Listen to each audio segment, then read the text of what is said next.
Poem for Joan Miro's The Flight of a Bird Over the Plain, number 3.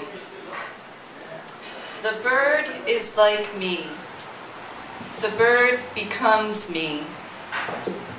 I fly through the hole in the sky that is blue and leave the brown field behind. I leave my human body behind. Leave science behind.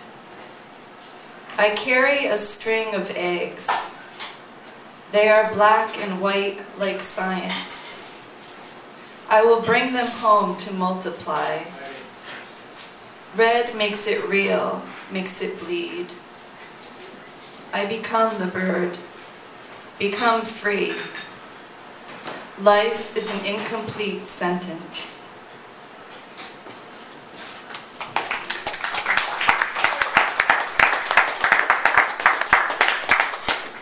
The forest. It is where one goes to listen to the mute echo of tiny movements, rustlings of leaves. If you stop and start, as the chipmunks do, you can hear it there and learn what it is. Birds like it, as well as people who like to be places where there aren't many others, so as to not get in the way of it. Some like the beach for similar reasons, but the sun is there. The sun is also in the forest, but only mildly and beautifully. It is there by way of the spaces between the leaves and branches of trees, like how the forest speaks to you telepathically if you listen and ask for it with your own quietness. Becoming like the forest, becoming tree.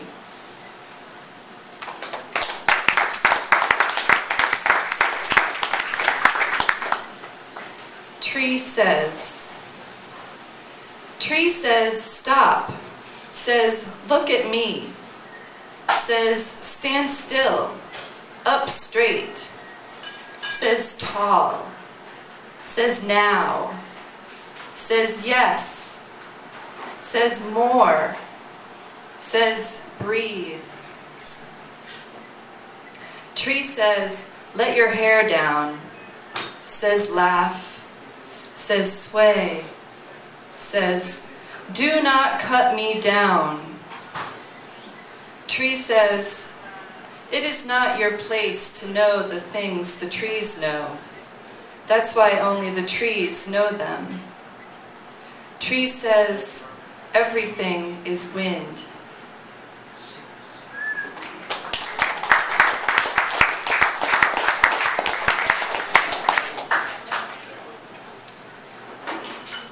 Last week we walked through a tree. On our way up the mountainside, traffic had stopped and you got out to take pictures. I saw Polish motorcycle men sit calmly on their bikes while their skinny companion put a camera in their faces. I nibbled on the cheese I had brought and made sure you kept your eyes on the road. Last week we walked through a tree. We saw trees that give birth to clouds that come from snow, that also deliver snow. We learned about bears that can smell food from 3 miles away with claws that can open cars. They will eat toothpaste. You need to brush your teeth more. Last week we walked through a tree. Tire pressure was low on the way home. We stopped for gas. I envied how good you were to the farm boy who filled our tires with air while I looked at birds. Driving by all those farms coming back was nice, until it overwhelmed me with my desire to own one, and the music had to be changed, and it rained. Last week we walked through a tree. The tree had fallen. Its siblings are the largest living things on earth. Your mother is dead. We sprinkled her ashes in the creek.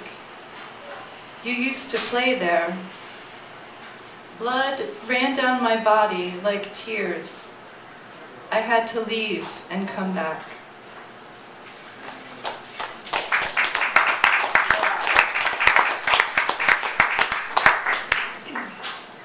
No delicate thing is safe. Shells inevitably become empty, the way your brain holds thoughts, or how snails live inside them, temporarily. Living inside a shell, you're protected. No one can see your delicate nature without an act of violent penetration. In a boat on the Caribbean Sea, I saw a man stab a shell and rip out the animal living inside it. I put the shell to my ear, heard the ocean whisper, "Beware. No man is an island, and no delicate thing is safe."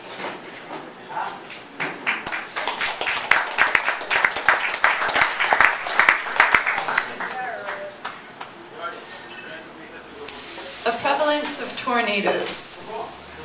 If you remember a while back, there were a lot of tornadoes happening all over in strange places like Massachusetts even this year. We're all Kansas. It's so Dorothy. And the space between here and Libya is hieroglyphic, like mud, like denial. We protest, they arrest. It's simplistic. But the big screen TVs have pretty pictures on them to escape in, and there's a pill for every ailment. Southern comfort, a race to extinction.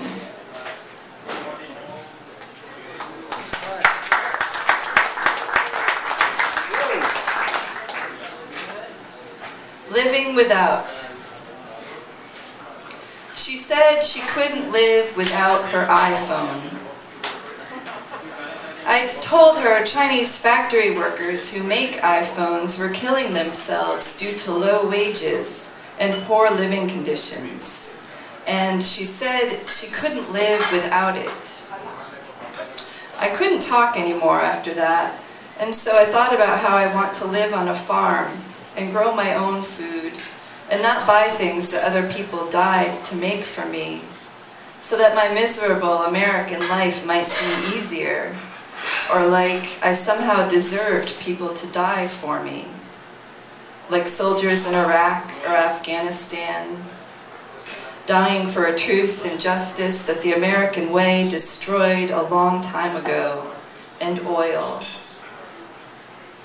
If we can't live without iPhones or oil or killing other people, then call me alien. Call me an illegal alien, I don't care. I'm not a good American, I know this, because I don't like to buy things made in China by people dying. And I can live without oil and war and pesticides and TV and the iPhone and Democrats and Republicans and suicide and the artificiality of real low, low prices, made low because, again, of dying people and pesticides and war. And if I'm a bad American because of this, maybe I'm a communist, and how scary is that? Maybe I should be exiled to Cuba and not have to listen about TV shows and iPhones and war and people dying to make things I can live without.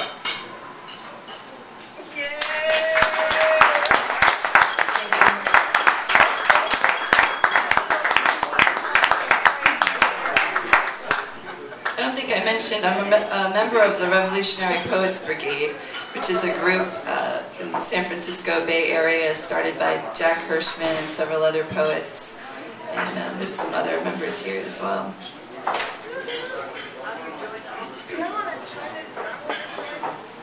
If you want to, I have a business card. If you want to email me, I can help you out to join the group. Zombies, fascists, and butterflies. I dream about zombies. They come out at night after their TV shows. They drink a lot of beer, too, which makes it easier for them to be controlled by the fascists. I'm not supposed to know this.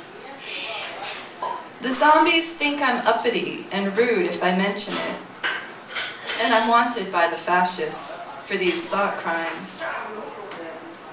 The fascists came for me and some children I was caring for in a zombie dream.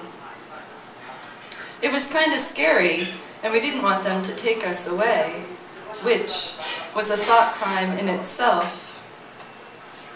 But then, 1,000,000 white butterflies appeared in the sky. The youngest child pointed them out. The fascists looked at them in awe and left. It was a beautiful sight, all those butterflies appearing and scaring the fascists away.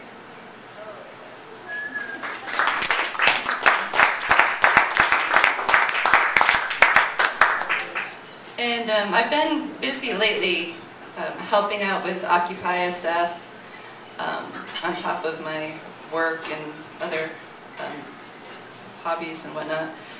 So I haven't been writing a lot of poetry recently, but I just wrote this one the other day in reaction to what happened in Occupy Oakland, which some of you maybe are familiar with. So the police raided their beautiful tent city that they had in Franco-Gawa Plaza, and then the next day, they used tear gas and stuff that night, or 4 a.m. in the morning when they did it. And then that evening, people marched throughout Oakland, and the cops used tear gas and other things, I think, as well, to disperse the crowd. And some people were really hurt badly, and so this poem is about one of them. Scott Olson, 24 years old, Iraq War veteran, taken down by projectile, launched by Oakland PD, against peaceful protesters, critical condition, fractured skull, brain swelling, deserves more from his country. Mind-blowing. Thank you.